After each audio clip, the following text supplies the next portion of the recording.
कसकर गले लगा लिया और गर्म आंसुओं के साथ रोने लगे। उन्होंने तो यहां तक कर दिया कि मेरे सामने घुटनों के बल झुक गए, जैसे किसी से भीख मांग रहे हों, और बोले, प्लीज, मैं तुमसे हाथ जोड़कर विनती करता हूं, अपना अवेकनिंग बीस्ट अपने छोटे भाई को दे दो। ये सुनते ही मैंने बिना एक पल गंवाए उन्हें सीधे थप्पड़ जड़ दिए। ये सब इसलिए था क्योंकि हम एक बीस्ट कंट्रोल की दुनिया में रहते थे, जहां हर इंसान 18 साल का होते ही अपना बीस्ट पा लेता है। मैंने जो बीस्ट पाया था वह था अबिस का एपिक क्वालिटी वाला डिमोनिक जॉ, जबकि मेरे भाई को सिर्फ एक बेकार सी जदाइल चूहिया मिली थी। लेकिन क्योंकि उसकी बचपन से ही एक अरबपति वारिस लड़की से सगाई तय थी, जैसे ही वह उससे शादी करता, मेरे माता पिता को तुरंत ही नाम और दौलत मिल जाती। इसलिए मेरे पिता ने मुझे आदेश दिया कि मैं अपना कॉन्ट्रैक्ट तोड़कर वह बीस्ट अपने भाई को दे दूं, नहीं तो वह मुझे अपना बेटा मानने से ही इनकार कर देंगे। यह सुनकर मैं तुरंत मना करने वाला था।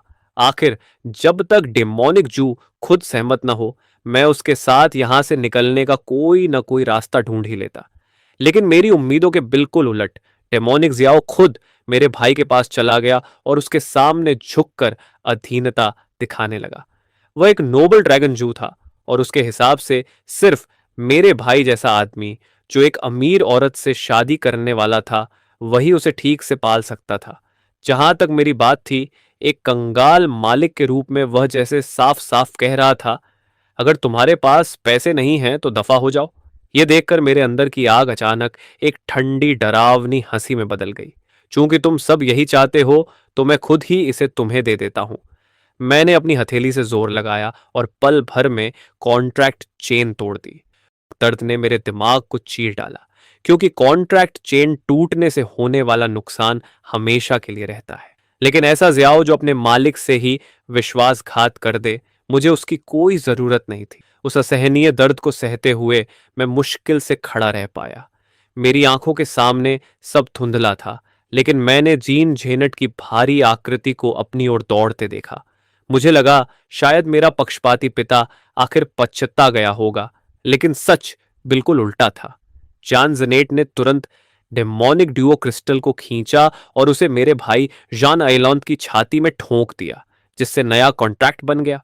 और मेरा प्यारा भाई जनाए अपनी खुशी रोक ही नहीं पाया, वह जोर जोर से हंसने लगा। उस पल मेरे दिल में बदले की आग भड़क उठी। आखिर यह सिर्फ एक एपिक ही तो है। भविष्य में मैं खुद इस गद्दार ड्रैगन को वापस हासिल करूंगा, उसे टुकड़ों में तोड़ दूंगा और उसका मांस पीस कर चारा बना दूंगा।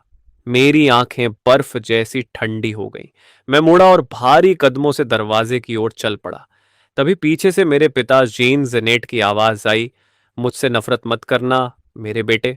मैंने बिना मुड़े जवाब दिया, जने, मैं तुमसे नफरत नहीं करता, लेकिन आगे से मेरे पास शिकायत करने मत आना। 3 दिन बाद स्कूल में नोविस ट्रायल शुरू होने वाला था और सिर्फ वही लोग जो इसे पास करेंगे जीनो यूनिवर्सिटी में आवेदन कर पाएंगे। इसलिए उस तारीख से पहले मुझे किसी बीस्ट के साथ नया कॉन्ट्रैक्ट बनाना ही था। इसी वजह से मैं एक ज्वेलरी की दुकान पर गया और अपनी दादी का जेड पेंडेंट बेचकर 2 लाख स्पिरिचुअल कॉइन्स हासिल किए। फिर मैंने टैक्सी ली और नागन शहर पहुंचा। वहां मैं सीधे सबसे बड़े बीस्ट कंट्रोल स्टोर हैंगशोंग पहुंचा और बिना समय गंवाए 8वीं मंजिल पर युरार सेक्शन में चला गया। हॉल के अंदर दर्जनों रेयर क्लास बीस्ट अलग अलग रूपों में प्रदर्शित थे, लेकिन जब मैंने ध्यान से देखा तो हर स्पेशल शोकेस के नीचे 5 लाख स्पिरिचुअल कॉइन्स की कीमत लिखी थी। यहां तक कि सिल्वर मून वाला भी 8 लाख में रखा था। 8 लाख! यह तो सीधी लूट थी। मैंने अपनी 2 लाख कॉइन्स वाली स्पिरिचुअल कार्ड को कसकर पकड़ा और थोड़ी झिझक के साथ नाक खुजलाते हुए पूछा, क्या इससे सस्ता कुछ नहीं है? मैंने एक सेल्स वुमन को विनम्र मुस्कान के साथ बुलाया। उसने कोई तिरस्कार नहीं दिखाया, बस सिर हिलाकर शांत स्वर में बोली, यहां हमारे पास सिर्फ रेयर क्लास बीस्ट हैं। अगर सस्ता चाहिए तो एक्सेलेंट क्लास सेक्शन देख सकते हैं। मेरे चेहरे पर निराशा साफ दिखाई दी, लेकिन तभी उसने कहा, हालांकि बेसमेंट के गोदाम में कुछ डिफेक्टिव स्पेसिमेंस भी हैं, उनकी कीमत काफी कम है, लेकिन गुणवत्ता भी कम होगी। मैंने बिना हिचकिचाए कहा, मुझे दिखाइए। मेरे जैसे आदमी के लिए जिसके पास सिर्फ 2 लाख कॉइन्स थे, यही एकमात्र मौका था। मैं उसके पीछे पीछे बेसमेंट तक गया। नीचे का माहौल भारी और ठंडा था। जंग लगी लोहे की पिंजरों को इधर उधर रखा गया था। मैं एक एक पिंजरे के बीच घूमते हुए अंदर की क्रीचर्स को ध्यान से देखता रहा, लेकिन कुछ भी खास नहीं मिला और मेरी निराशा बढ़ती जा रही थी। तभी अचानक एक कोने में रखे पिंजरे पर मेरी नजर पड़ी। मैंने बस एक झलक देखी और अचानक जानकारी का तूफान मेरी आंखों के सामने उमड़ पड़ा। इतनी जानकारी कि मैं सब समझ ही नहीं पा रहा था। उस पिंजरे के अंदर एक छोटी सी कछुआ थी, जो मेरी हथेली से भी बड़ी नहीं थी। मुझे देखते ही उसने बड़ी मुश्किल से अपना सिर उठाया और उसकी नजरें मेरी आंखों से मिली। उसी पल मुझे उसके दिल में छिपी गहरी विनती महसूस हुई। Aquatic spiritual turtle of opulence, rare lineage, autonomous purification, mystic chi, demon turtle, fusion path एक, immortal shell, dragon turtle, fusion path दो, sacred turtle of the luminous एबिस।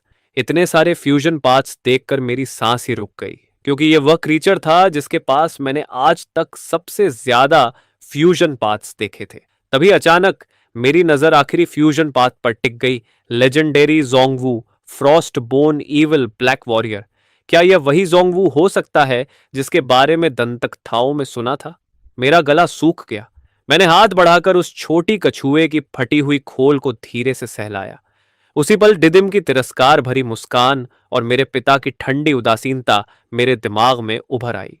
जैसे उसने मेरे अंदर की बदले की आग को महसूस कर लिया हो।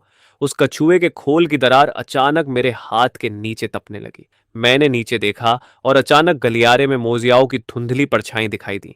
लेकिन उसी क्षण छोटी कछुए ने अपने पंजे के एक झटके से उसे मिटा दिया। मेरी आंखें प्रशंसा से भर गईं। तो ठीक है, मैं जने के मियाओ को ज्योन की नींव की पहली ईंट बनाऊंगा। जहां तक फ्यूजन के लिए जरूरी क्रीचर की बात थी, किस्मत से एंचुअंट के गोदाम में एक अपाहिज एंचुई सरपेंट भी मौजूद था। मैंने सावधानी से उस छोटी कछुए को उसके जंग लगे पिंजरे से निकाला और कोने में रखे एंचुई स्नेक के पिंजरे के पास गया। मैंने धीरे से उस एनुई सरपेंट को भी बाहर निकाला और सेल्समैन से कहा, नमस्ते, मैं ये दोनों ले रहा हूं। मेरी दृढ़ता देखकर सेल्समैन ने कोई बहस नहीं की। उसने कहा, ठीक है सर, हम इन्हें आपको मटेरियल प्राइस पर दे देंगे। हर एक 50,000 गोल्ड कॉइन्स का पड़ेगा। 50,000 मेरी क्षमता के अंदर था। मैं जल्दी से अपनी दोनों छोटी क्रीचर्स को लेकर वापस जाना चाहता था, इसलिए मैंने अपनी लिंक कार्ड निकाली, 1 लाख गोल्ड कॉइन्स का भुगतान कर दिया। विक्रेता की मुस्कान और भी चौड़ी हो गई और वह मुझे वापस वानचुआन की मंजिल तक छोड़ने आया। मैंने उसे जाते जाते रोकते हुए कहा, रुको, मेरे पास अभी भी 1 लाख बचे हैं। क्या तुम मेरे लिए 3 मटेरियल्स ला सकते हो? मैंने उस विक्रेता को रोक लिया जो जाने ही वाला था और उसे फ्यूजन के लिए जरूरी मटेरियल्स के नाम बता दिए। जैसे ही विक्रेता हॉल से बाहर गया, आसपास खड़े लोगों की निगाहें चुपके चुपके मेरी तरफ मुड़ने लगीं। किसी ने तिरस्कार से कहा, जरा इस आदमी को देखो, इसने सच में 2 अपाहिज क्रीचर्स खरीद लिए। दूसरा हंसते हुए बोला, लगता है गरीबी ने इसका दिमाग ही खराब कर दिया है। तीसरा बोला, ऐसी क्रीचर्स का करेगा क्या? इन्हें कैनन फॉडर बनाएगा क्या? उनकी तीखी हंसी मेरे कानों में गूंज उठी। मेरी हथेली में पड़ी छोटी कछुआ और छोटा सांप डरकर सिमट गए। शर्म और अकेलेपन से जैसे उनका दिल टूट गया हो, वे लगातार सिसक रहे थे। उनकी कांपती हुई देह मुझे अपनी हथेली में साफ महसूस हो रही थी। मैंने गुस्से से उन लोगों को घूरा जो हमें अपमानित कर रहे थे और धीरे से अपनी हथेली में मौजूद दोनों से कहा, इन लोगों की बातों पर ध्यान मत दो। तुम बिल्कुल भी कैनन फोर्डर नहीं हो। मैंने खुद तुम्हें चुना है और इसका मतलब है कि तुम दुनिया की सबसे बेहतरीन क्रीचर्स हो। मेरी बात सुनकर दोनों छोटी क्रीचर्स की आंखों में अविश्वास भर गया। उन्होंने धीरे धीरे अपने सिमटे हुए सिर उठाए और मेरी हथेली में मेरी तरफ देखने लगे। मैंने पूरी दृढ़ता के साथ सिर हिलाया। मेरी क्रीचर्स को चुनने का फैसला किसी और का नहीं है। तभी विक्रेता दौड़ता हुआ वापस आया और उसने मुझे 3 डिब्बे थमा दिए। फ्यूजन के मटेरियल्स खरीदते ही मेरे पास बचे हुए 1 लाख गोल्ड कॉइन्स भी खत्म हो गए और इस समय मेरी जेब पूरी तरह खाली हो चुकी थी। सामग्री हाथ में लेकर मैं तुरंत वांचू स्टार से निकलकर सीधे होटल लौट आया। कमरे में पहुंचते ही मैंने पर्दे खींच दिए। मुझे नहीं पता था कि फ्यूजन के दौरान क्या होने वाला है, लेकिन ऐसी चीज जो हर तर्क को चुनौती देती हो, उसे किसी को भी पता नहीं चलना चाहिए था। मैंने दोनों छोटी क्रीचर्स को देखते हुए कहा, अब मैं तुम्हें और ताकतवर बनाने वाला हूं। ये प्रक्रिया थोड़ी दर्दनाक हो सकती है। अगर सहन न हो तो बता देना, मैं इसे रोकने का तरीका ढूंढ लूंगा। दोनों ने अपने छोटे छोटे सिर हिलाकर हामी भरी। उन्होंने मन ही मन कसम खाई कि चाहे दर्द से मरना ही क्यों न पड़े, वे सहन करेंगे, क्योंकि वे अपने इतने अच्छे मालिक की रक्षा करने के लिए मजबूत बनना चाहते थे। मैंने तीनों डिब्बे खोले और फ्यूजन के लिए जरूरी सामग्री निकाली। चेन गुआनमिंग का एबिस, पानी और इटर्नल लव नॉट। चलो शुरू करते हैं। फ्यूजन की प्रक्रिया बिना किसी रुकावट के शुरू हुई, लेकिन दर्द इतना भयानक था कि आखिरकार दोनों छोटी क्रिएचर्स बेहोश हो गईं और उसके बाद भी उनकी हालत बेहतर नहीं हुई। उन्हें देखकर मेरा दिल कस कर सिकुड़ गया। मैंने धीरे से कहा, अगली बार इतना भी मत सहना। अगर तुम मजबूत न भी बनो, तब भी मैं हमेशा तुम्हारी देखभाल करूंगा। तभी अचानक एक सुनहरी रोशनी का विशाल स्तंभ दोनों को घेरते हुए पूरे कमरे में फट पड़ा। एक अदृश्य लहर दीवारों को पार करती हुई सीधे आसमान की ओर उठ गई।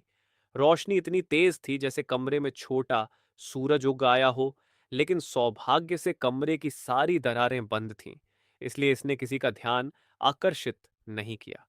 उसी समय नगनान शहर के लॉर्ड के महल में सुतिंगलन उस नई दूसरी दुनिया की दरार के बारे में चर्चा कर रहा था, जो 6 महीनों से सबको परेशान कर रही थी। वह बोलने ही वाला था कि अगले ही पल धड़ाम, मीटिंग टेबल के बीचों बीच लंबी दरार पड़ गई। सुटिंगलान की आंखें तुरंत सिकुड़ गईं। उसने खिड़की से बाहर शहर की ओर देखा और एक पवित्र, भयावह ऑरा को महसूस किया। उसने अपने जीवन में कभी ऐसी शक्ति नहीं देखी थी। ऐसी ऑरा के प्रकट होने की सिर्फ दो संभावनाएं थीं। या तो किसी दूसरी दुनिया की शक्तिशाली दरार सक्रिय हो रही थी, या फिर किसी का लेजेंडरी रैंक इनिशियल बीस्ट जन्म ले चुका था। लेकिन उसने तुरंत दूसरी संभावना को खारिज कर दिया। एक लेजेंडरी इनिशियल बीस्ट, ऐसा तो लगभग 1000 साल से नहीं हुआ था। अचानक नगनान में ऐसा कैसे हो सकता है? उसने गंभीर आवाज में आदेश दिया, गार्ड, नगनान के आसपास मौजूद सभी दूसरी दुनिया की दरारों की तुरंत जांच करो। उसी समय होटल के मेरे कमरे में सुनहरी रोशनी धीरे धीरे गायब हो चुकी थी। मैंने तुरंत छोटी कछुआ और छोटे सांप की हालत जांची और तब पता चला कि दोनों पूरी तरह बदल चुके थे।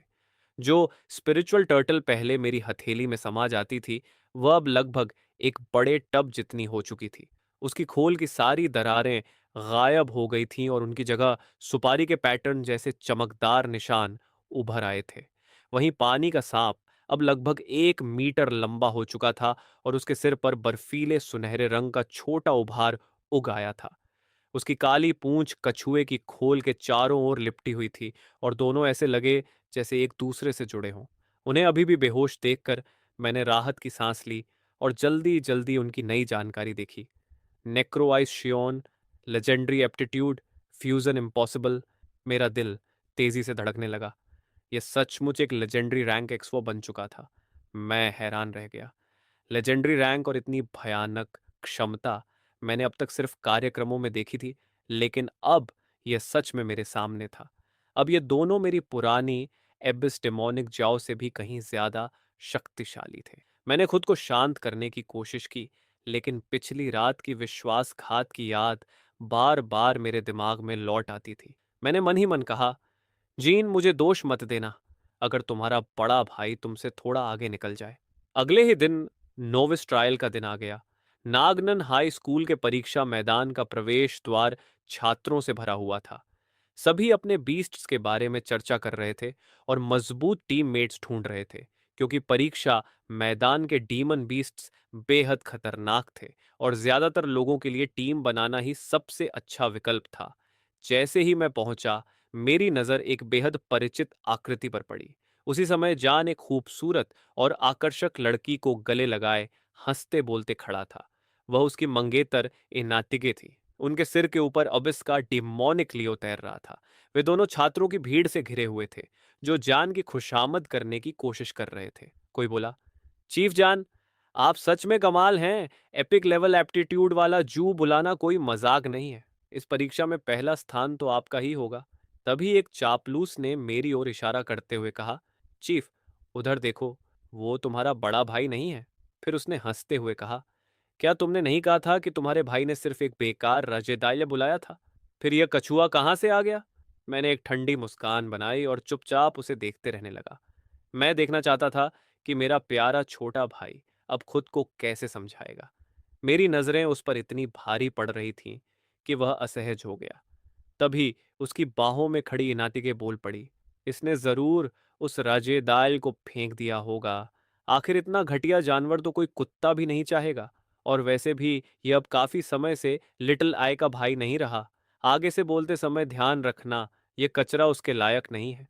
इतना कहकर इनातिके फिर से जान की बाहों में सिमट गई। यह सुनकर मैं खुद को हंसने से रोक नहीं पाया। मेरा प्यारा छोटा भाई सच में हालात को अपने पक्ष में घुमाने में माहिर था। कब मैं वह निकम्मा बन गया जिसने एक रजेदाइले बुलाया था? लेकिन अभी बदला लेने का समय नहीं था। मैं परीक्षा के अंदर जाने तक इंतजार करूंगा, वहीं मौका ढूंढकर ब्याज समेत हिसाब चुकाऊंगा। जान ने मजबूर सा आह भरा और अभी भी इनातिके को बाहों में लिए मेरी ओर बढ़ आया। क्यों बेकार में इस निकम्मी कछुए को यहां मरने के लिए लाए हो? मैंने ठंडी हंसी के साथ कहा। जान, तुम्हारे जैसा टैलेंट हो तो सच में तुम्हें फिल्म इंडस्ट्री में जाना चाहिए। फिर मैंने कहा, मैं तुमसे बहस नहीं करना चाहता, बस एक आखिरी सलाह देना चाहता हूं। मैं कुछ पल रुका और मेरी नजरों में साफ तिरस्कार था। कचरा आखिर कचरा ही रहता है। दूसरों की चीजें चुराने से यह सच नहीं बदलता कि तुम अंदर से बिल्कुल घटिया हो। इतना कहकर मैं मुड़ गया और वहां से चल पड़ा।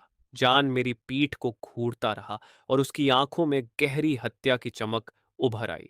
कचरा बन जाने के बाद भी मुझे उकसाने की हिम्मत करता है, मैं तुम्हें सबक सिखाऊंगा। ये कहकर उसने नीचे मेरी पीछे चल रही कछुए की ओर देखा और आदेश दिया, अबिस, जू, इस गंदी कछुए की खोल तोड़ दो। जैसे ही उसके शब्द खत्म हुए, एबिस लियो बिजली की तरह आगे झपटा। उसकी बैंगनी ड्रैगन जैसी पूंछ बेहद तेज हो गई और सीधे मेरी ओर वार करने लगी। आसपास खड़े कई लोगों ने अजीब नजरों से मुझे देखा। अब तो ये क्या? किसी ने कहा, उसकी बीस्ट तो कम से कम मिडिल हाई रैंक की होगी। आखिर उसका भाई जिया बुलाने वाला है। उनकी नजर में मेरे पास प्रतिक्रिया देने का समय ही नहीं था। लेकिन जैसे ही एबिस जू की पूंछ कछुए की खोल से टकराई, उसी पल खोल से पानी की एक ढाल फूट पड़ी और उसने हमले को रोक दिया। चारों तरफ हैरानी की आवाजें गूंज उठीं। यह कैसे हुआ? उसने समय रहते प्रतिक्रिया कैसे दी? और यह कछुआ जियाओ के हमले को रोक कैसे सकता है? यहां तक कि जान भी हैरान रह गया। तभी सबके कानों में एक हल्की हंसी गूंजी। मैंने जान की ओर ठंडी मुस्कान के साथ देखा। मुझे पता था मेरा निकम्मा छोटा भाई चोरी छिपे हमला करने की कोशिश करेगा। चूंकि शुरुआत तुमने की है, तो अब यह मत कहना कि मैंने हाथ हल्का नहीं रखा। इतना कहकर मैं एक्स यू को हमला करने का आदेश देने ही वाला था कि तभी अचानक एक घंटी बज उठी। नोविस ट्रायल आधिकारिक रूप से शुरू हो चुका था। आसपास खड़े सारे छात्र तुरंत चारों तरफ फैल गए। मैंने हल्का सा भौहें सिकोड़कर हाथ उठाया और शुआम्बाओ को रोक दिया, जो हमला करने ही वाला था। जान ने मौका पकड़ लिया, इनाटिके का हाथ पकड़ा और तेजी से प्रवेश द्वार की ओर भाग गया। जाते जाते उसने पीछे मुड़कर मुझे उकसाया, कचरे, अंदर पहुंचकर देखना तुम कैसे मरोगे। मैंने तिरस्कार भरी मुस्कान दी और बिना समय गंवाए एग्जाम्बाओ के साथ जंगल की ओर बढ़ गया। परीक्षा के क्षेत्र में इस समय मैं एक घने हरे जंगल के बीच खड़ा था। आसमान में अलायंस टूर्नामेंट के लगाए हुए कई डिटेक्शन स्फीयर्स तैर रहे थे, जो पूरे इलाके पर नजर रख रहे थे। नियमों के अनुसार मुझे डीमन बीस्ट्स को मारकर पॉइंट्स हासिल करने थे, ताकि मैं पूरी अलायंस में टॉप 1000 में जगह बना सकूं। मैंने समय देखा, परीक्षा खत्म होने में सिर्फ 3 घंटे बचे थे।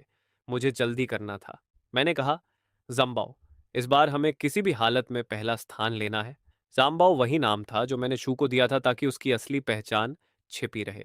जाम्बाओ ने भारी सिर हिलाया, उसकी आंखों में दृढ़ निश्चय था। मैंने मुस्कुराते हुए कहा, और उस बदमाश को भी सजा देनी है जिसने अभी हमला किया था। मैं उसके सिर पर हाथ फेरते हुए उसे जंगल के और अंदर ले गया। जल्द ही हमारी नजर पहली डीमन बीस्ट पर पड़ी। 2 मीटर लंबा एक विशाल भेड़िया, जिसका फर नीला चांदी जैसा चमक रहा था और उसके दांतों के बीच बिजली कड़क रही थी। Thunder pressure wolf, bronze rank level 2, पहली ही बीस्ट लेवल 2 की और ऊपर से लाइटनिंग टाइप थी। आम लोगों के लिए यह बेहद खतरनाक संकेत था, जरा सी गलती और मौत तय। लेकिन मेरी नजरों में पूरा आत्मविश्वास था। मैंने आदेश दिया, जाम्बाओ, इसे खत्म कर दो, सोंगू शील्ड इस्तेमाल करो। सोंगू तो इसी पल का इंतजार कर रहा था। अपनी मेटामॉर्फोसिस के बाद यह उसकी पहली लड़ाई थी।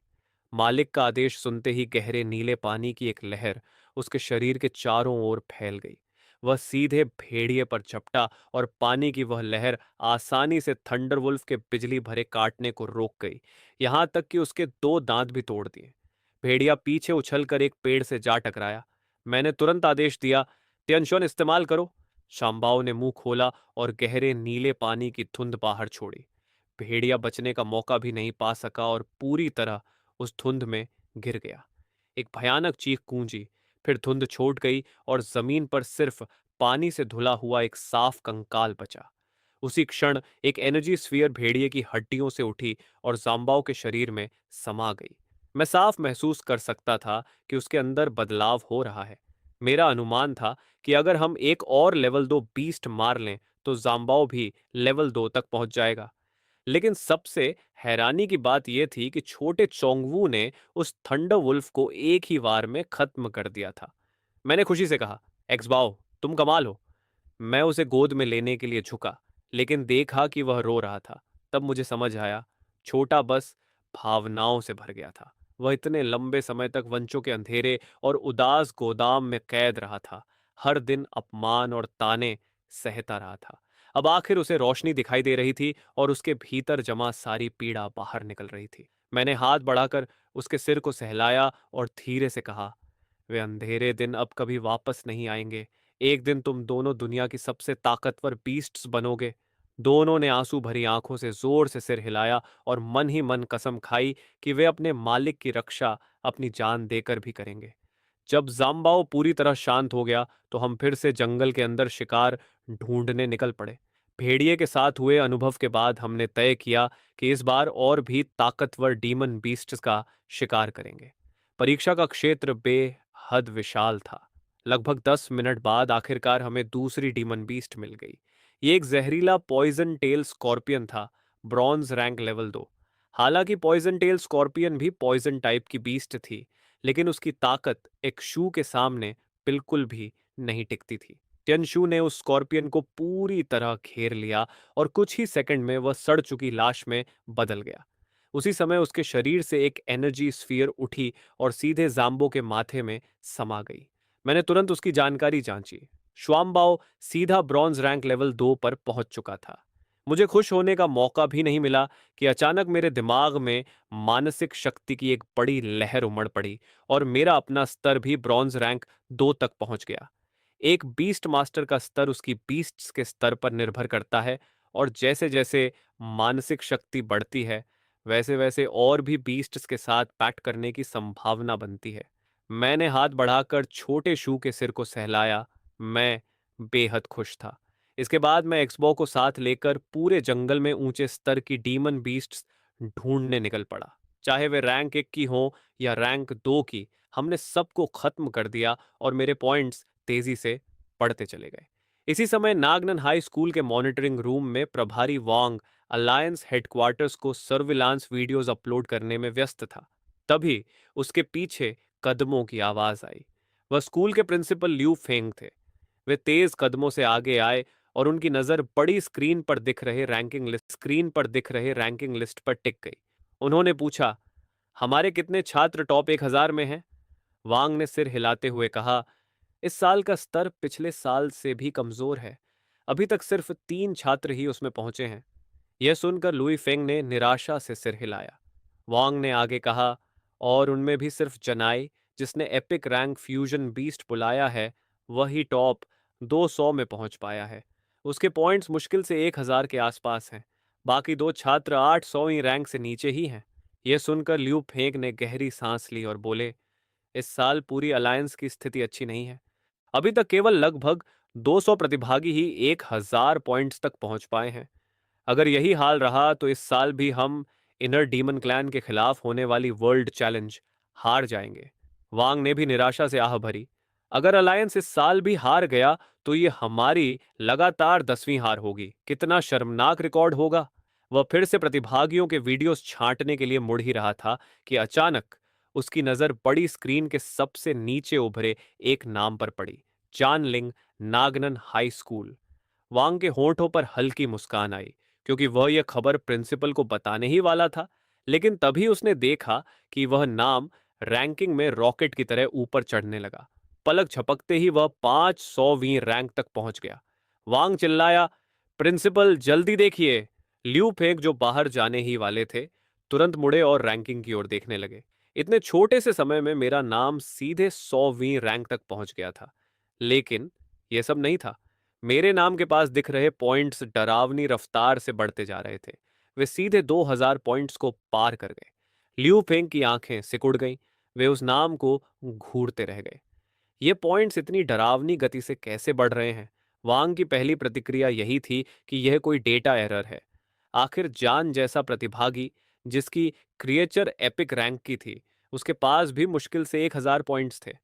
फिर यह लड़का कुछ ही मिनटों में उसे न सिर्फ पकड़ कैसे सकता है, बल्कि उससे 1000 पॉइंट्स आगे कैसे निकल सकता है? उसने तुरंत सारे डेटा जांचने शुरू कर दिए और यहां तक कि अलायंस हेडक्वार्टर्स को भी रिपोर्ट भेज दी। लेकिन अंतिम परिणाम साफ था। कोई गलती नहीं थी।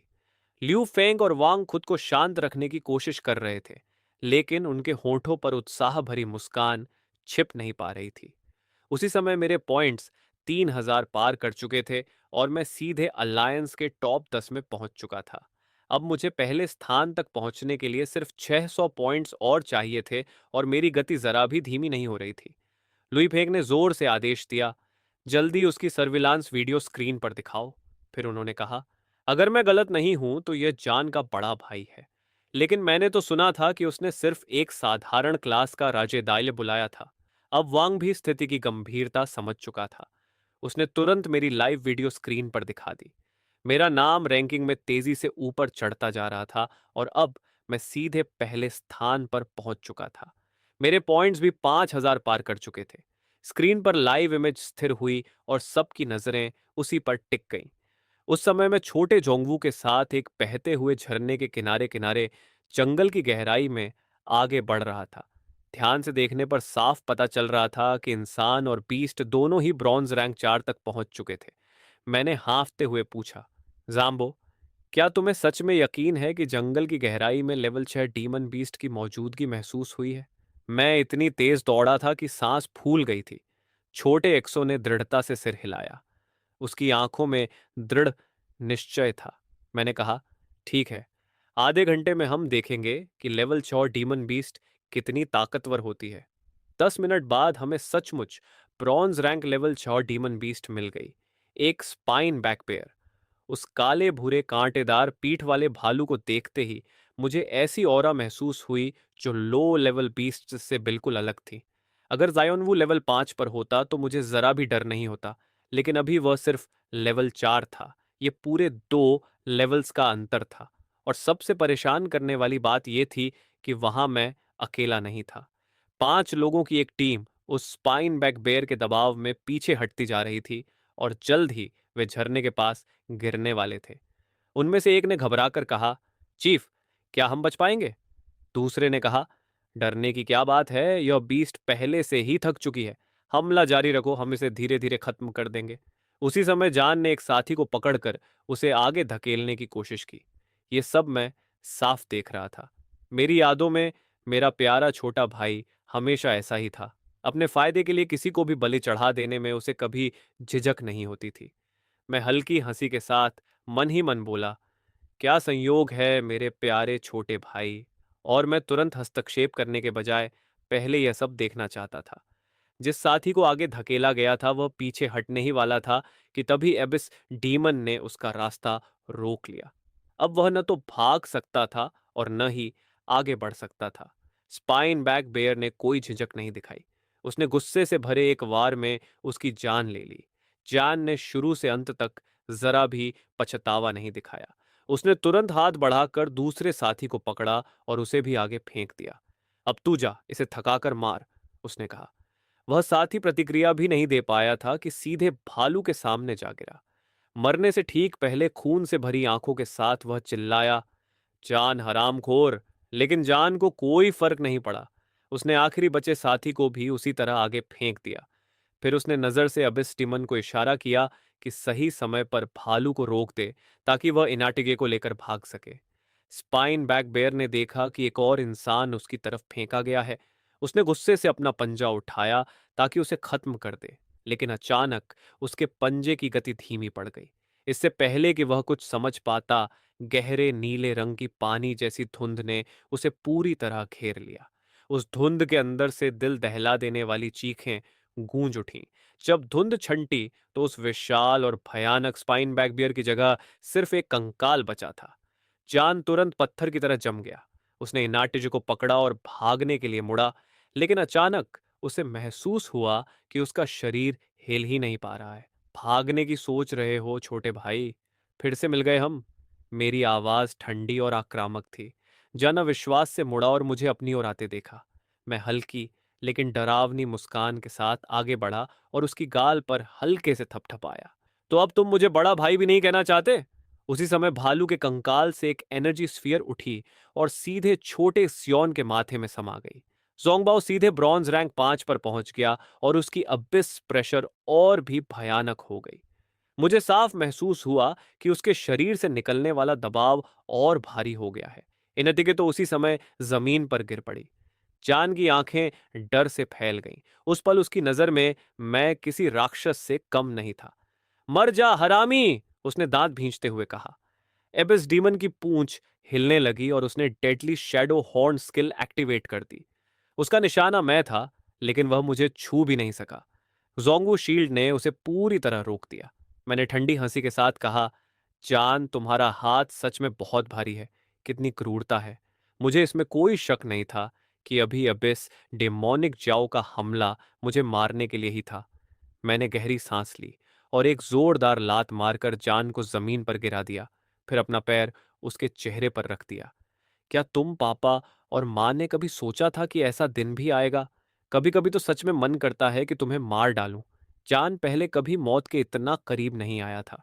उसकी आंखों में डर साफ दिख रहा था और उसकी आवाज कांप रही थी। क्यों? ये घटिया कछुआ इतना ताकतवर कैसे हो सकता है? यह परीक्षा का क्षेत्र है। तुम मुझे मार नहीं सकते। वह लगभग चीख पड़ा। डर से उसका पूरा शरीर कांप रहा था। मैंने ठंडे स्वर में कहा, बिल्कुल, मैं तुम्हें नहीं मारूंगा। मैंने अपना पैर हटाया और उस डेमोनिक जियाओ की ओर मुड़ा जिसे शुआम बाओ पहले ही काबू में कर चुका था। लेकिन मैं अपना ब्याज जरूर वसूल करूंगा। मैंने आदेश दिया, शुआम बाओ, इस घटिया जियाओ को दबाकर रखो। शुआम बाओ ने गरजते हुए और भी भयानक एबिस प्रेशर छोड़ी। एबिस डेमोनिक लियो सीधे आसमान से गिर पड़ा। स्वाम्बाओ उससे 2 रैंक्स ऊपर था, इसलिए वह बिल्कुल भी मुकाबला नहीं कर सकता था। मेरी आंखों में मजाक भरी चमक थी। मैंने अपनी जेब से एक छोटा चाकू निकाला और सीधे जियाओ की चमकती फॉस्फोरस जैसी स्केल्स पर चीरा लगा दिया। जान डर से चिल्लाया, तुम मेरे डेमोनिक जियाओ के साथ क्या कर रहे हो? मैंने हंसते हुए कहा, तुम्हारा डेमोनिक जियाओ? मैंने उसकी उल्टी स्केल को निशाना बनाया, एक झटके में चाकू घुसाया और मांस का टुकड़ा उखाड़ लिया। एबिस डेमोनिक जियाओ दर्द से चीख उठा, लेकिन शुआम्बाओ के दबाव में वह हिल भी नहीं सकता था। फिर मैंने चाकू उसकी सिर पर उभरे काले उभार की ओर किया और उसे भी मांस समेत उखाड़ लिया। रुक जाओ राक्षस! जान की आंखें खून से भर गई थीं। वह उसी समय मुझे मार डालना चाहता था, लेकिन उसी क्षण आसपास की जगह अचानक कांप उठी।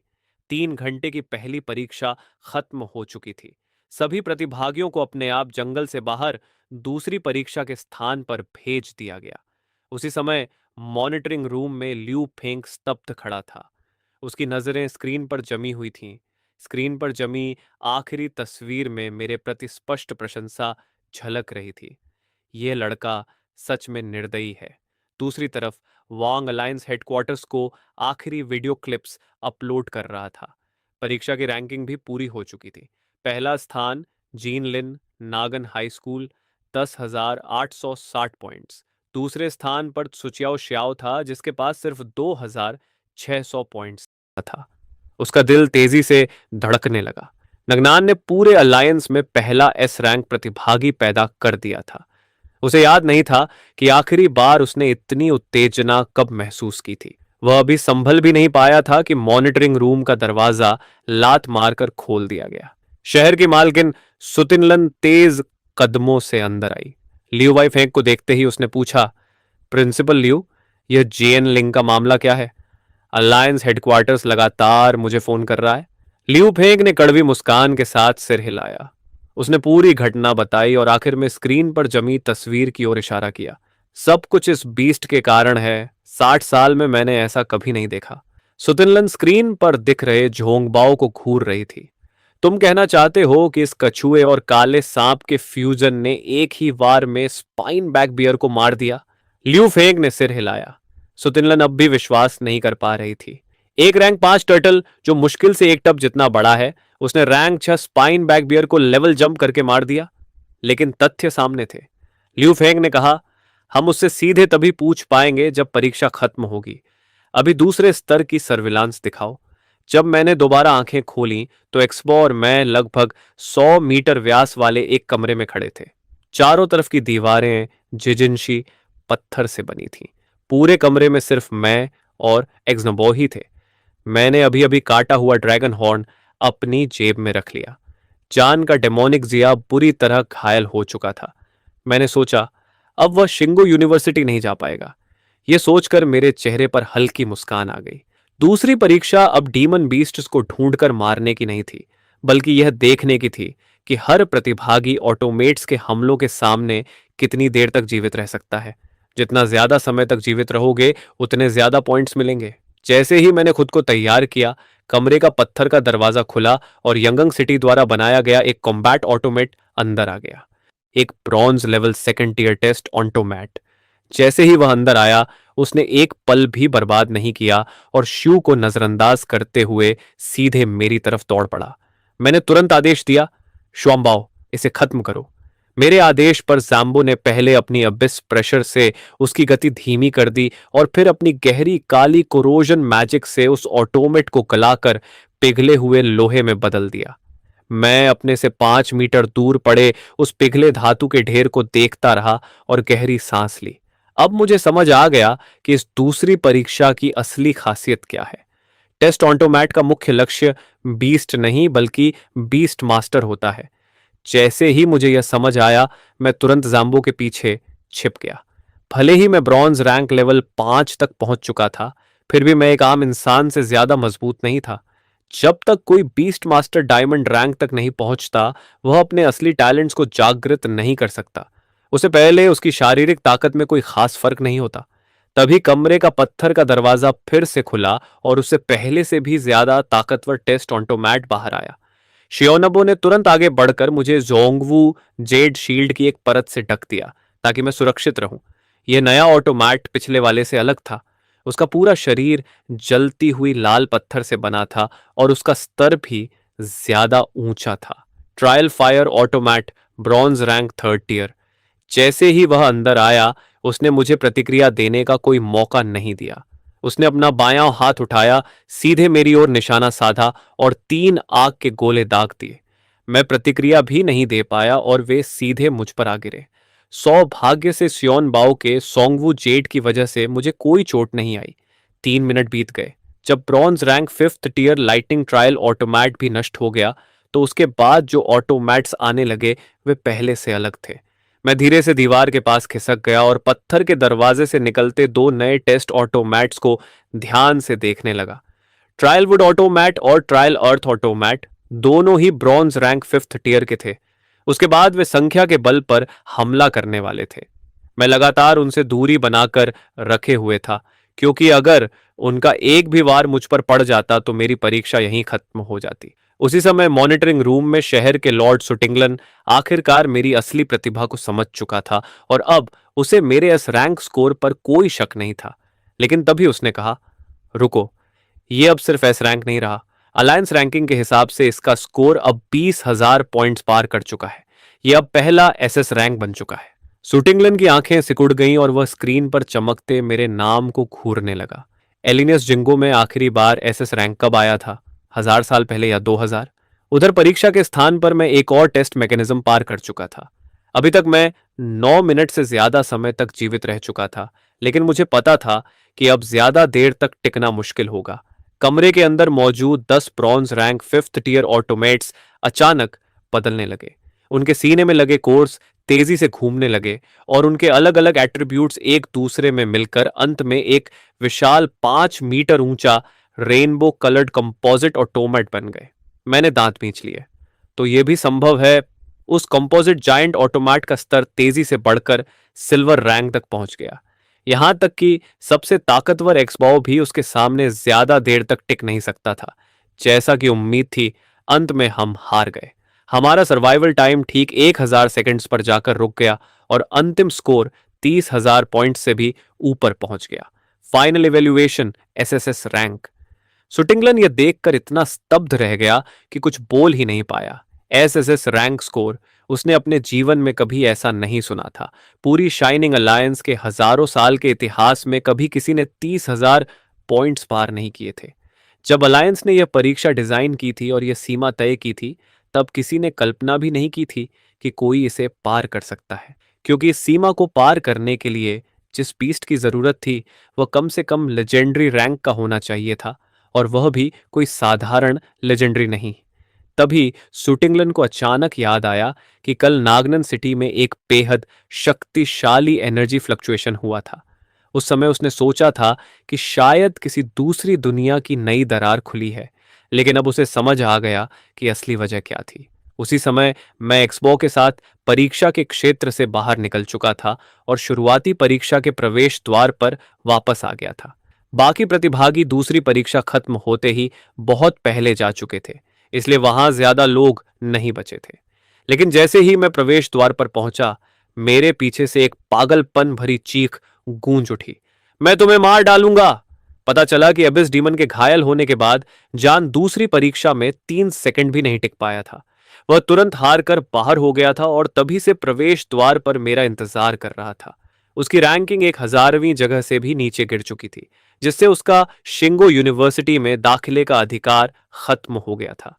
जान की आंखें खून से भरी हुई थीं। उसने एक डैगर निकाला और सीधे मेरी ओर दौड़ पड़ा। मैंने ठंडी हंसी के साथ अपना छोटा चाकू निकाला और बस एक झटके में उसकी डैगर को दूर उड़ा दिया। मैं अपने इस छोटे भाई की ताकत और चालें किसी से ज्यादा अच्छी तरह जानता था। मैंने ठंडी आवाज में कहा, मेरे प्यारे छोटे भाई, तुम सच में एक निकम्मे हो। जान जमीन पर गिर पड़ा। मेरे शब्द सुनकर वह गुस्से से पागल हो गया और फिर से मुझ पर झपटने लगा। तभी अचानक दर्जनों स्टाफ मेंबर्स वहां आ पहुंचे। उन्होंने जान को रोक लिया और मुझे चारों ओर से घेर लिया। स्टाफ के नेता ने गंभीर आवाज में कहा, डायरेक्टर आपसे मॉनिटरिंग रूम में मिलना चाहते हैं। मैं कुछ पल के लिए हैरान रह गया।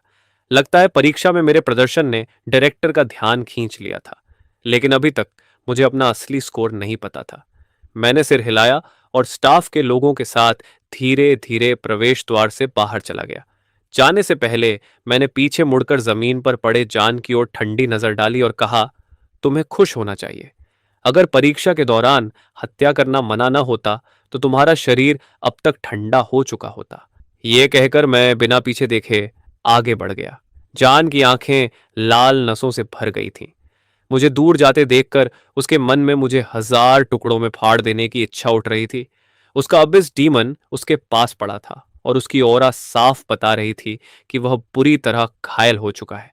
आखिर मैंने उसकी सबसे महत्वपूर्ण रिवर्स स्केल और उसकी हॉर्न दोनों उखाड़ ली थी।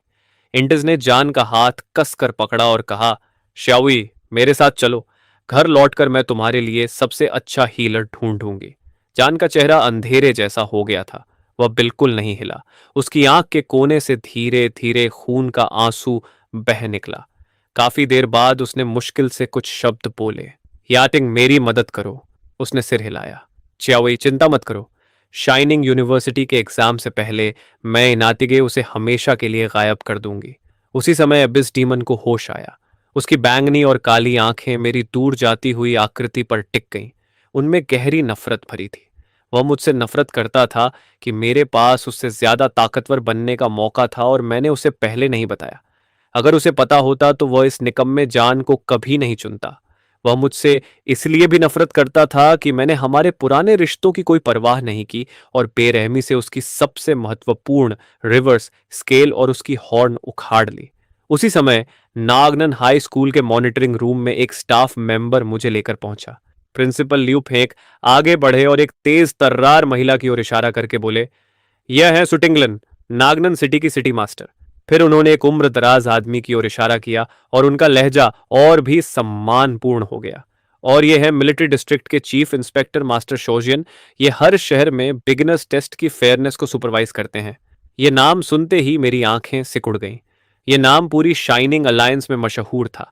शोजियन सिर्फ एक डिवाइन रैंक बीस्ट मास्टर ही नहीं थे, बल्कि उन्होंने 10 साल पहले वायन वर्ल्ड के खिलाफ हुए वर्ल्ड चैलेंज में पहला स्थान भी हासिल किया था।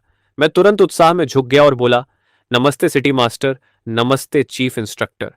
शोजन ने हल्का सा हाथ उठाकर मुझे सीधा किया और मुस्कुराते हुए कहा, तुम्हारा नाम पूरे मिलिट्री डिस्ट्रिक्ट में गूंज रहा है। वैसे मैंने अभी तक तुम्हें बधाई नहीं दी। पूरी अलायंस में सबसे अच्छा परिणाम हासिल करने के लिए बधाई। एसएसएस रैंक इवैल्यूएशन, कुल स्कोर 30,000 पॉइंट से भी ज्यादा। पूरे अलायंस में पहला स्थान सुनकर मैं थोड़ा हैरान रह गया। यह परिणाम मेरी उम्मीदों से कहीं ज्यादा था। मैंने कभी नहीं सोचा था कि मैं अलायंस का रिकॉर्ड तोड़ दूंगा। शोजन ने मेरे कंधे पर हाथ रखा और बोले, तुम्हारी वजह से अलायंस और आर्मी के सारे हाई ऑफिशियल्स में हलचल मच गई है। मैंने थोड़ा शर्माते हुए सिर खुजलाया और पूछा, क्या सच में इतना बड़ा मामला है? उन्होंने गंभीर होकर कहा, लेकिन तुम्हें यह जानना चाहिए कि बहुत सी ताकतवर फैक्शंस अब तुमसे अंदर ही अंदर नाराज हैं, सिर्फ इसलिए क्योंकि तुम अलायंस के इतिहास के पहले एसएसएस रैंक हो। इतना कहकर उनका चेहरा अचानक गंभीर हो गया और उन्होंने पूछा, तुम्हारी स्टार्टिंग लेजेंडरी रैंक बीस्ट तुम्हें कहां से मिली? यह सुनते ही मेरा दिल एक पल को रुक गया। शोजियन ने पहचान लिया था, लेकिन यह स्वाभाविक था। आखिर वह डिवाइन रैंक बीस्ट मास्टर थे। अगर वह यह नहीं पहचान पाते तो यही अजीब होता। मैंने तुरंत अपना भाव संभाला और कहा, मुझे एग्जाम बाव तब मिला जब मैं साउथ आउटस्कर्ट्स में जंगली जड़ी बूटियां इकट्ठा कर रहा था। वह एक छोटी नदी के किनारे बेहोश पड़ा था। जब मैंने उसे देखा, उसके आसपास स्पेशल फ्लक्चुएशंस हो रहे थे। स्पेशल फ्लक्चुएशंस, क्या वह एक सब डिमेंशनल रिफ्ट हो सकती है? यह शब्द तुरंत शोजियन के दिमाग में आया। इस दुनिया में दो तरह की रिफ्ट्स होती हैं, वर्ल्ड रिफ्ट्स और सब डिमेंशनल रिफ्ट्स। वर्ल्ड रिफ्ट्स बड़े और पूर्ण दुनिया की ओर जाती है, जिनके अपने स्थिर नियम होते हैं, जैसे वाइब्रेंट वर्ल्ड और डार्क वर्ल्ड, जिनसे इस साल युद्ध होने वाला है।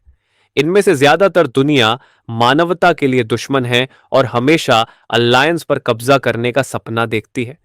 इसी कारण अलायंस ने एक हाई लेवल स्ट्रैटेजी अपनाकर 36 वर्ल्ड रिफ्ट्स को बॉर्डर बैटलफील्ड्स में महान दीवार के पार स्थानांतरित कर दिया है, जो पूरे राष्ट्र की रक्षा करती है।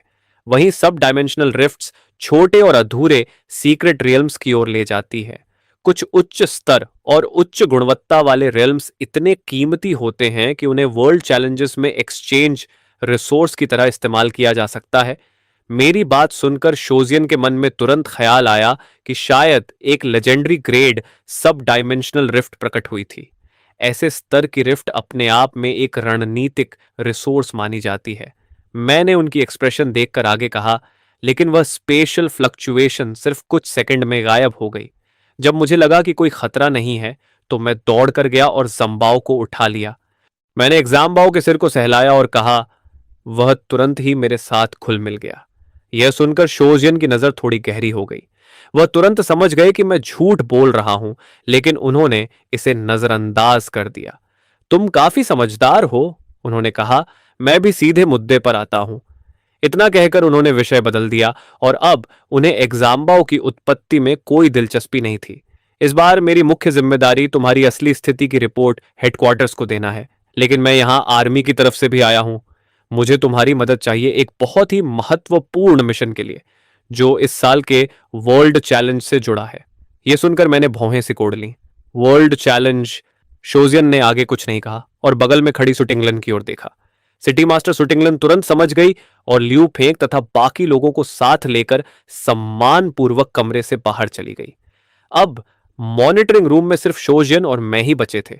उन्होंने हाथ हिलाया और तुरंत एक साउंड प्रूफ बैरियर बना दी। उनका चेहरा बेहद गंभीर था। यह मामला बहुत महत्वपूर्ण है, इसे किसी भी हालत में बाहर नहीं जाना चाहिए। तुम्हें पता होना चाहिए कि इस साल अलायंस का ओपोनेंट है inner demon world. Inner demons बेहद शक्तिशाली होते हैं और खासकर मेंटल अटैक्स में माहिर हैं। उनके खिलाफ अलायंस की जीत की संभावना बहुत कम है। मैंने सिर हिलाया, क्योंकि वर्ल्ड चैलेंज के बारे में मैं पहले ही इंटरनेट पर पढ़ चुका था। तभी शोजियन ने एक फाइल खोली और अलायंस बॉर्डर्स का नक्शा हवा में प्रोजेक्ट कर दिया।